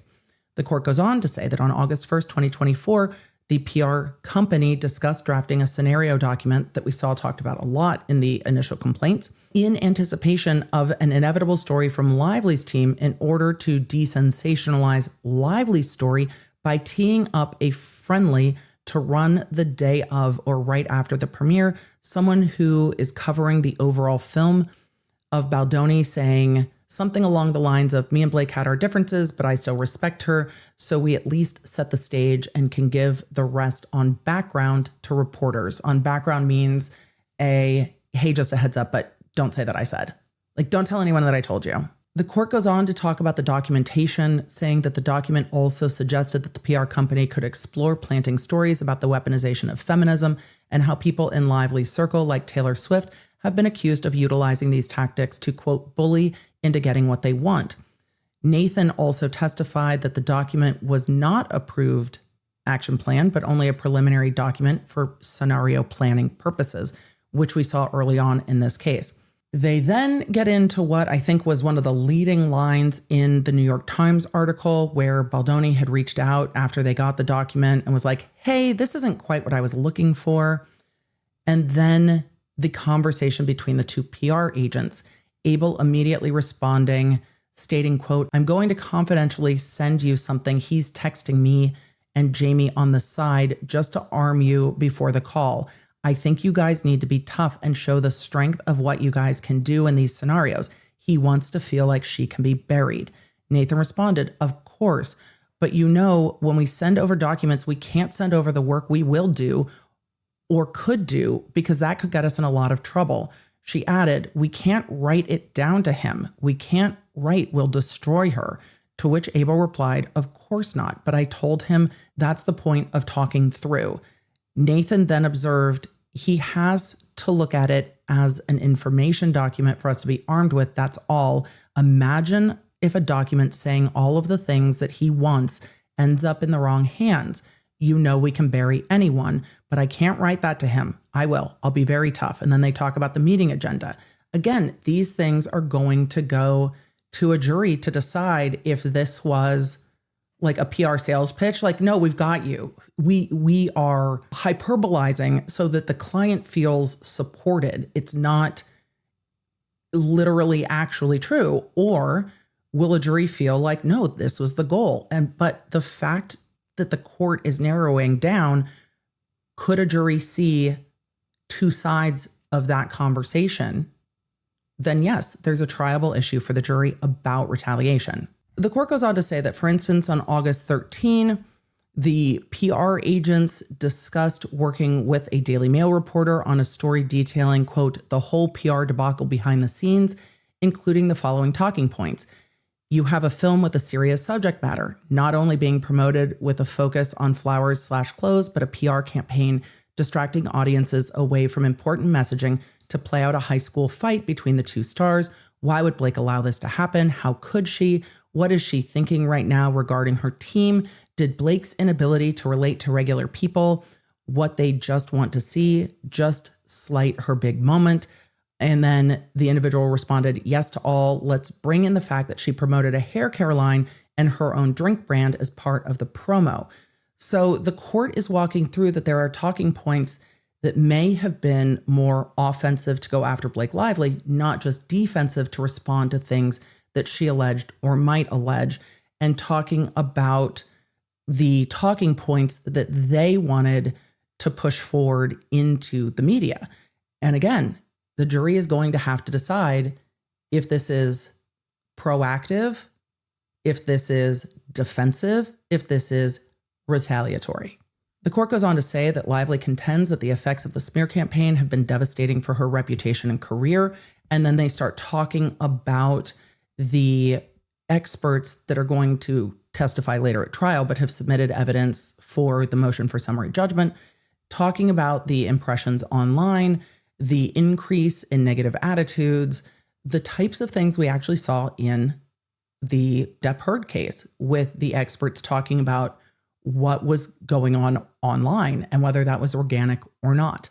The court goes on to say during the end of their analysis of this that Lively has cited no support for the proposition that a person publicly accused of serious misconduct cannot use proxies, both disclosed and undisclosed, to defend themselves. For example, it was permissible for Baldoni to request that the digital team boost certain videos which he believed were favorable to his image, and for Tag working behind the scenes to emphasize his, quote, stellar reputation among colleagues and industry peers, including the fact that he was a longtime activist and advocate for women in Hollywood, and to tone down inflammatory allegations against him. The Wayfarer parties similarly would have been within their rights in elevating stories that would cast doubt on whether Likely was a credible reporter of the events that occurred on set. The court goes on to say, however, certain conduct, at least arguably, and that's what this is there a triable issue for a jury, at least arguably crossed the line and is sufficient to preclude summary judgment. There are limits to the response that the accused can make in response to claims of harassment. There comes a point where the accused stops simply defending themselves and starts taking action that a reasonable jury could view as retaliation for the fact that the accuser had the temerity to make the accusations. The court goes on to say there is an important difference between defending oneself on one hand and threatening, intimidating, or otherwise interfering with someone's right to pursue a discrimination claim on the other. The court says here certain conduct could be construed as directed not at Lively's allegation and at undermining their credibility, but as an attack on her professional reputation and livelihood. The Wayfarer parties planned a public relations campaign that included as a, quote, key messaging point the fact that Lively had a, quote, less than favorable reputation in the industry spanning decades, and that, quote, production members lost their job due to Blake's takeover. There is evidence from which the jury could find that the Wayfarer parties planned more aggressive action, not only to, quote, destroy Lively's accusations, but to destroy her and her career. Nathan told Abel, among other things, quote, you know, when we send over documents, we can't send over the work we will do or could do because that could get us in a lot of trouble. We can't write, we will destroy her. The court goes on to say that Sarowitz, the lead investor, similarly stated, quote, there will be 2 dead bodies when I'm done, you know, and so not dead, but you know, but you're dead to me. So kind of that kind of dead, but dead to a lot of people. The Wayfarer parties assert that even if they contemplated taking offensive action against Lively, that they never ended up doing so. But a jury is permitted to infer that when a party plans, after deliberation, to take certain action, that the party has engaged in that action. Quote, it is fair to presume that the Wayfarer parties did what they said they would do. The court goes on to say there is also some direct evidence that the plan to destroy Lively and her career was put into action. In addition to boosting videos of himself, Baldoni requested that the digital team amplify a video criticizing Lively as insensitive to domestic violence survivors. There's also evidence suggesting that Tag sent Jed the, quote, little bump video and a Daily Mail article entitled Hollywood Villain, which branded Lively a mean girl. These are 2 examples of what Case described as, quote, Jed and his team's effort to shift the narrative towards shining a spotlight on Blake and Ryan. The report further supports that the Wayfarer parties working to place, quote, all kinds of garbage on Lively in traditional media outlets. Case and others pitched a story to the Daily Mail, focusing on Lively's supposed marketing missteps and posing questions such as, why would Blake allow this to happen? How could she? A jury could find that these efforts were proactive in line with Baldoni's desire to feel like Lively could be buried. So in that, the court ended by saying that the causes of action with regard to retaliation can move forward as to the companies, not the individuals. So even though those claims remain, the individuals as defendants are taken out, and it narrows down the defendants that Lively can go after to the companies. However, for the jury to hear about retaliation, the jury is going to have to hear about everything else, because the jury is going to need to hear about whether or not things happened on set that Lively considered harassing and targeted at her because of her sex. And they're going to have to hear about whether she reported that or not to get to the point of whether there was retaliation or not. Leonard, I know sometimes while we're doing other things, watching a stream, listening to a court case, checking out a podcast like The Emily Show, sometimes we're doing other things in the background, like online shopping from our phone. And one of the things I love is finding out that a product or a brand that I love also uses Shopify. Not only do they host the Leonard Shop, but they're also today's sponsor. The Shop Pay makes it so easy to just log in and pay, and everything's going to be shipped right to me. And there's nothing else I need to do. It makes payment options so easy, not just for me as a shopper, but for me as a shop owner. And I know you find that too when you're on the Leonard Shop, because the design studio has a ton of templates that you can customize for you, and they all look different. Shopify takes care of all the stuff on the back end that you might not even think about, like international shipping and managing your inventory and taking care of sales taxes. And if you ever get stuck, Shopify has 24/7 award-winning customer support, so you can just reach out and get the help you need and get unstuck so that you can get your shop up and going. So Leonard, if you're ready to experience that for yourself, now is the time to check out Shopify. You'll see less carts go abandoned and more sales go with Shopify and their Shop Pay button. Sign up for your $1 per month trial today at shopify.com/Leonard. Just go to shopify.com/Leonard. That's right, shopify.com/Leonard. And you'll start hearing this soon. Let's get back to today's episode. And then the court moves on to taking out some of the other causes of action, including things like false light invasion of privacy, where the court says Lively's 10th cause of action asserts a claim against the Wayfarer parties for false light invasion of privacy in violation of Article 1, Section 1 of the California Constitution. The court goes on to say that Lively's claim fails because it is governed by New York law and New York recognizes no such tort. So there are other causes of action here where the court is saying, because that contract is gone, California law doesn't govern here, New York law governs here, and this is one of the causes of action where when you lose the California law, you lose the entire cause of action. Again, that contract pulled out a substantial amount of these claims. The court similarly got rid of the defamation claims, the conspiracy claim, and others. And as we said at the beginning of this episode, the court left standing 2 retaliation claims and then the breach of the CRA contract, really with regard to retaliation. So the surviving causes of action are only 3, and they are only against the companies, not against any of the individual parties. But the reason the majority of the claims are gone is because that contract was never signed. It doesn't bring the choice of law to California. The actions didn't happen in California, so it pulls out all of those causes of action.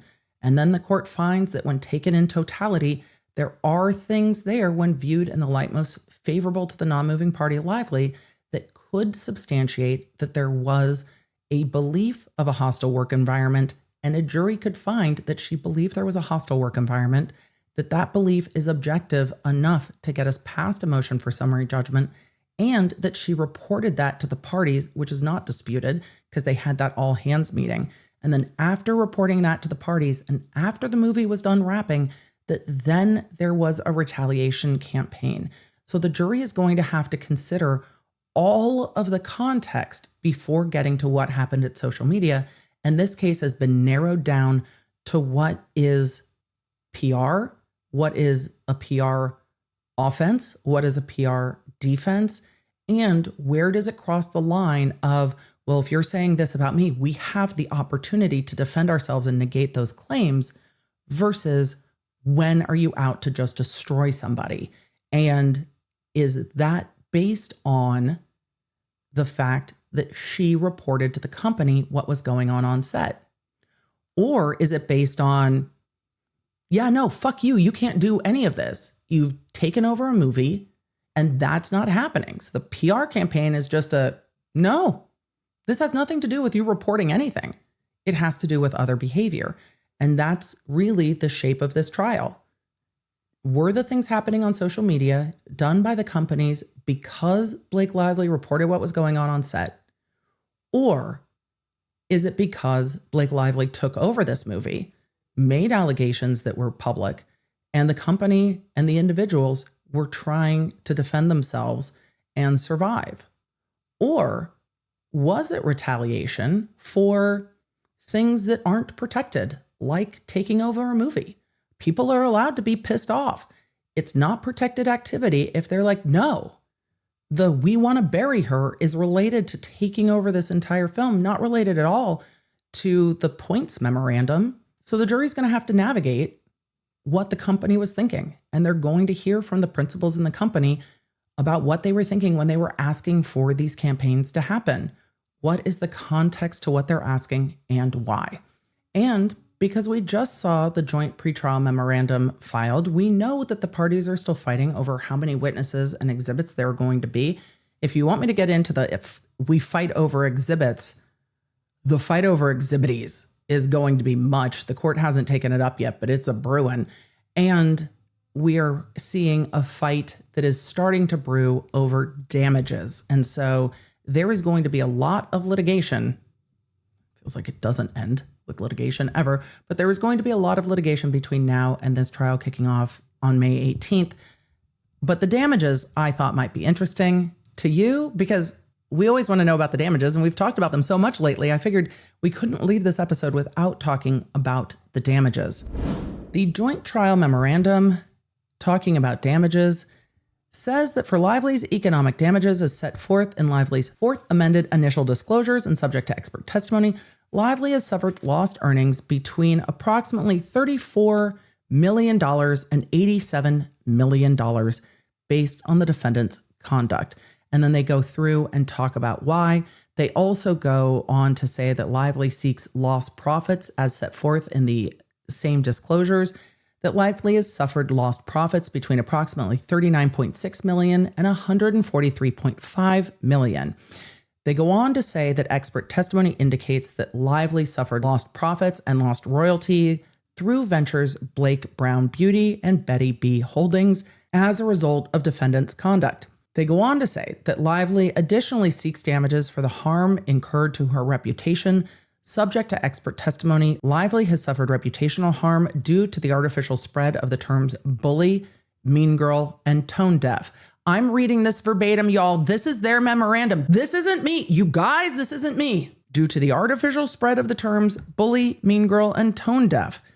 They go on to say that following the onset of the retaliation campaign, online and traditional media that associated Lively with these terms has generated over 176 million impressions. When we get into the charts and graphs about which hashtags are trending, I can just predict, without being a TikTok psychic, that it's going to go about as well as it did in other trials that we have seen. Once you have to get into charts and graphs and talking about what is trending and what hashtags are trending, it's going to be difficult because I don't know if a jury is going to find that these choices are the things that are the problem. I imagine seeking reputational harm due to bully, mean girl, and tone deaf is going to result in the defense bringing in articles, videos, and interviews wherein the jury may be asked to determine whether those are improper labels or whether the jury agrees. And I don't know if that is going to be helpful when looking at the retaliation campaign, because I think separating the retaliation campaign from this and focusing on the retaliation campaign going beyond just defensive is probably a stronger strategy than trying to seek damages for social media impressions based on the words bully, mean girl, and tone deaf. I don't think that that's going to go well. I think separating that out would be a better strategic choice, but I'm not the one making the strategic choices. They go on to say that Lively will seek an additional minimum of $40 million connected with the harm and upwards in the amount that the jury deems proportionate to the harm to Lively's reputation found attributable to the defendant's retaliatory conduct. I think that focusing on when the social media campaign, the behind the scenes, emails, text messages, talking points, seeded story, when those things shifted from defensive to offensive is a stronger strategy than being like, they called me tone deaf. I don't know if that's going to play well to a jury, and then you turn around and ask for $40 million. I don't think that that's going to be helpful. The defendant's perspective on this says that the defense seek a verdict of no liability and a dismissal of the case. Defendants note that based on the disclosures, Lively seeks total compensatory damages between $142 million and $296 million.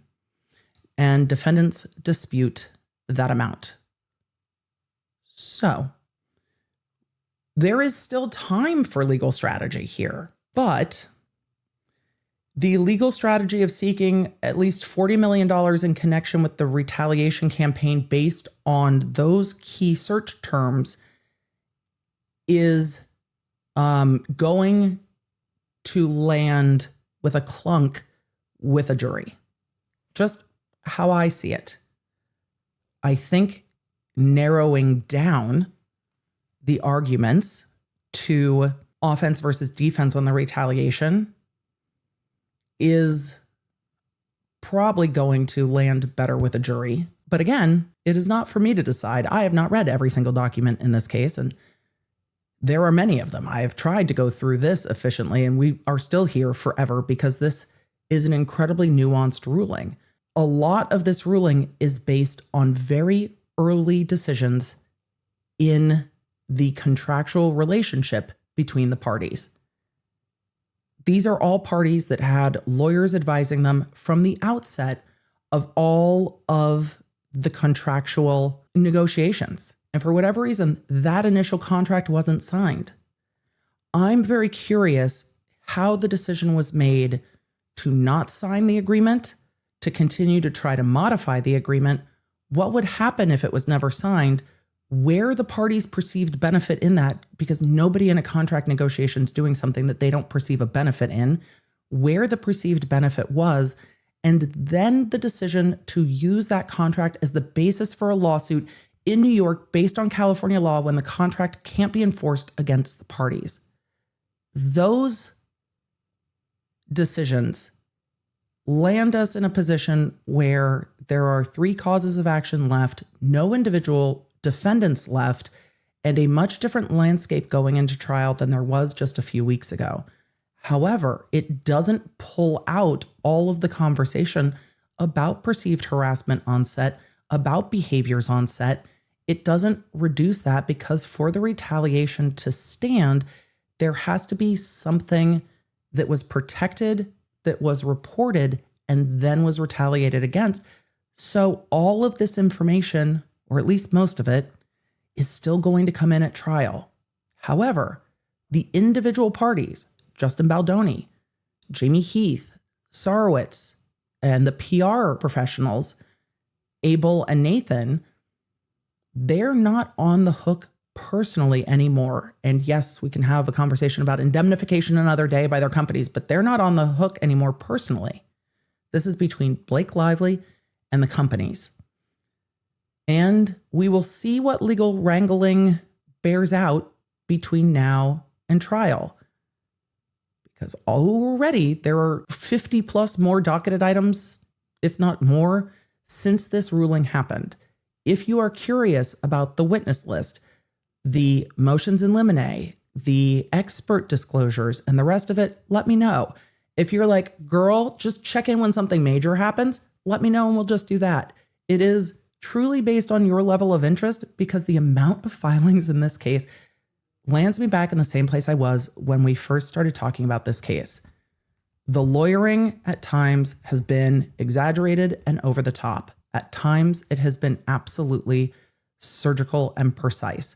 But again, the lawyering in this case has always been taking part in 2 courts, the court of public opinion and the court of law. And in the court of law, this is a massive win for the defendants. But I think it's probably been a massive win for the defendants in the court of public opinion as well.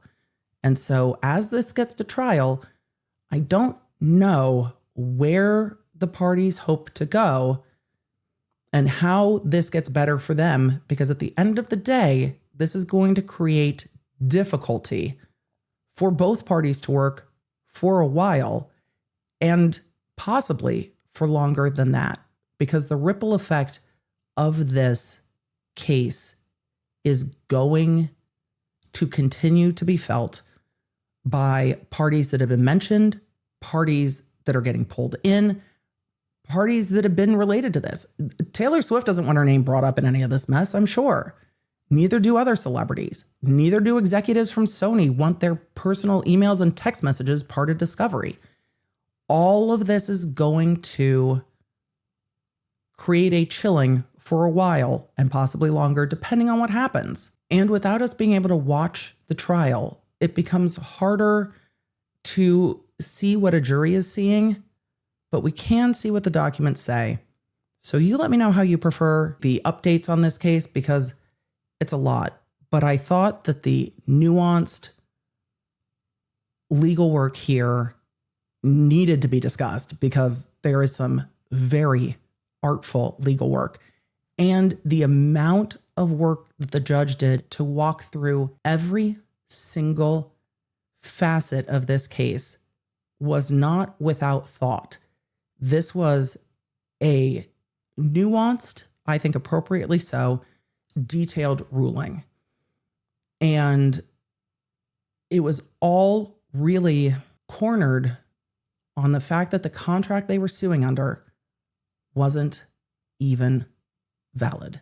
And that is really what did the majority of the damage to this lawsuit, is that Lively never signed her contract and then sued under it, but can't enforce it. Hopefully, we went a long way to get there, but hopefully that makes sense.